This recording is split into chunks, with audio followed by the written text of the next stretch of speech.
নমস্কার বন্ধুরা, মানবীর রান্নাঘরে আপনাদের সবাইকে স্বাগত জানাই। আমি আজকে কুঁদরি রান্না করেছিলাম, তো সেই রেসিপিটাই আপনাদের সাথে শেয়ার করব। কুঁদরি কিন্তু এই সময় বেশি পাওয়া যায় বর্ষাকালে, এবং প্রচণ্ড উপকারী একটা সবজি। ডায়াবেটিস, হাই প্রেশার, থাইরয়েড বা যারা এইসব রোগীদের জন্য এবং যারা ওয়েট লস করতে যাচ্ছেন তাদের জন্য প্রচণ্ড উপকারী। আর সবারই খাওয়া ভালো, সেটা তো বলারই অপেক্ষা রাখে না। তো এর মধ্যে ভিটামিন এ আর সি রয়েছে, কিন্তু অনেকেই খেতে পছন্দ করেন না কুঁদরি। তো এইভাবে রান্না করলে কিন্তু সবাই খেতে পছন্দ করবেন। তো দেখে নিই কীভাবে করেছি। আগে আমি কিছু কুঁদরি খুব ভালো করে 4-5 বার ধুয়ে নিয়েছি, কারণ গায়ে অনেক সময় ময়লা থাকে, এগুলোর একটু আঠালো ভাব থাকে আর ময়লা থাকে। ওটা খুব ভালো করে ওই জন্য ধুয়ে তারপর কেটেছি আমি। এটা এরকম লম্বালম্বিভাবে কেটেছি এবং 4 ভাগ করে নিয়েছি একটা কুঁদরিকে। আর আলুগুলো ওর সাথে ম্যাচ করে 2টো আলু আমি এরকম সরু সরু লম্বা করে কেটে নিয়েছি।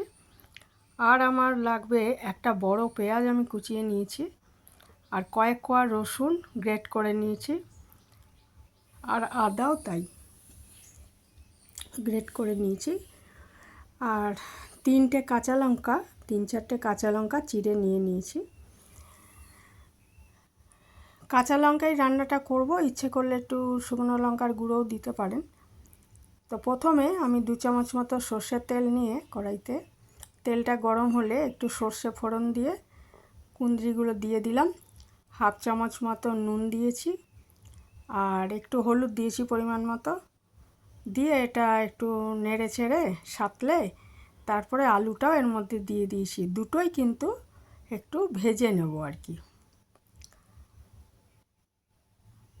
তো দুটোই একটু ভেজে নিচ্ছি।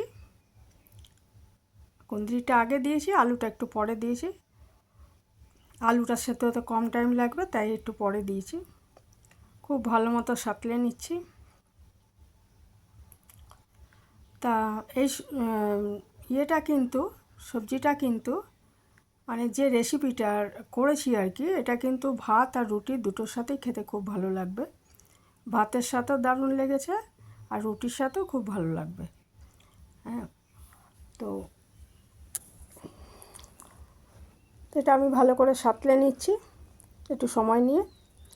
তারপর এই আলু আর কুঁদরি যে যতটা ভাজা হলো আর কি, মোটামুটি ভাজা হবে, কারণ একটু জল ছেড়ে আসবে, তো কাজে একবারে কড়া ভাজা হবে না। তো এটা আমি একটা পাত্রে ঢেলে নেব, নিয়ে তারপর ওর মধ্যে আবার একটু সর্ষের তেল দেবো।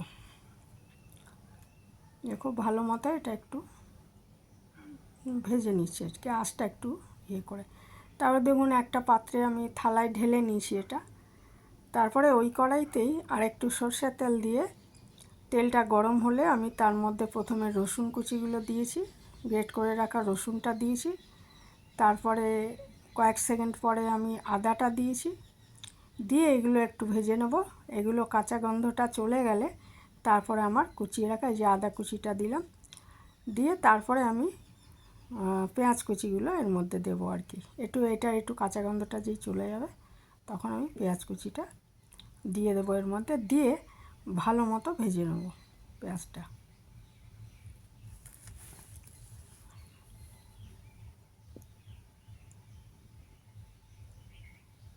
আর মশলা কিন্তু খুবই কম, অথচ খুবই ভালো হয়েছিল খেতে।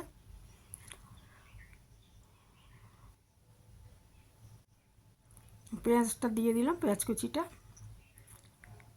আর যদি কাঁচা টমেটো থাকে তাহলে কাঁচা টমেটোর একটা পেস্ট বানিয়ে রাখবেন। আমি কাঁচা টমেটো টমেটো ছিল না আমার বাড়িতে, ওই জন্য আমি টমেটো সস দিয়ে রান্নাটা করেছি। কিন্তু যদি কাঁচা টমেটো থাকে, কাঁচা টমেটো ওই পাকা টমেটোই, ওই কাঁচা অবস্থায় আর কি, সেইটা বলতে চাইছি আমি, সেটার একটা পেস্ট বানিয়ে রাখবেন। সেইটা তাহলে এর মধ্যে পেঁয়াজটা ভাজা হয়ে গেলে তখন দেবেন।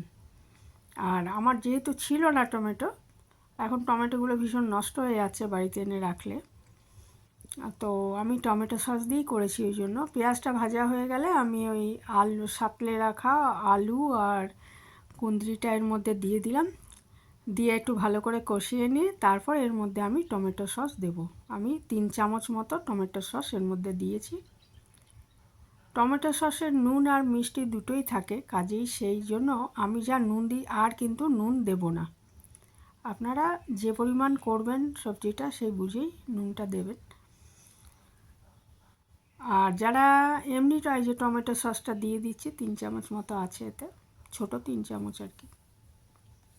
যারা এমনি টমেটো পেস্ট করে, একটা টমেটো ধরুন পেস্ট করে দেবেন, তারা সামান্য মিষ্টি দিতেও পারেন এতে, যদি পছন্দ করেন মিষ্টি মিষ্টি রান্না।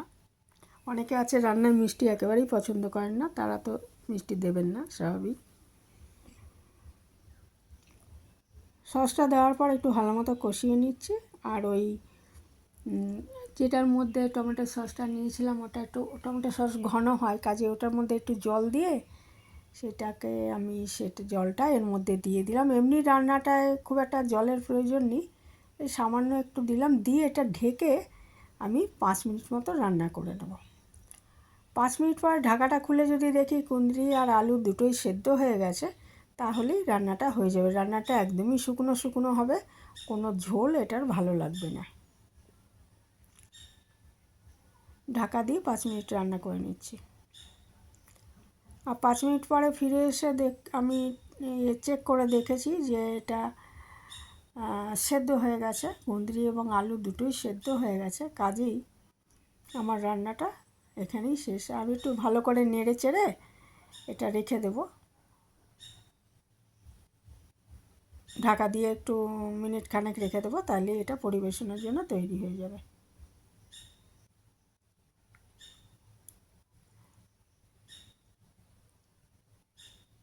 আমি একটু চেক করে দেখে নিলাম, আলু একদমই সেদ্ধ হয়ে গেছে, কুঁদরিও সেদ্ধ হয়ে গেছে, কাজে আমার রান্নাটা একদমই রেডি হয়ে গেছে। অত্যন্ত উপকারী একটা সবজি, এইভাবে বানালে যদি সবাই খান তাহলে তো করা যেতেই পারে।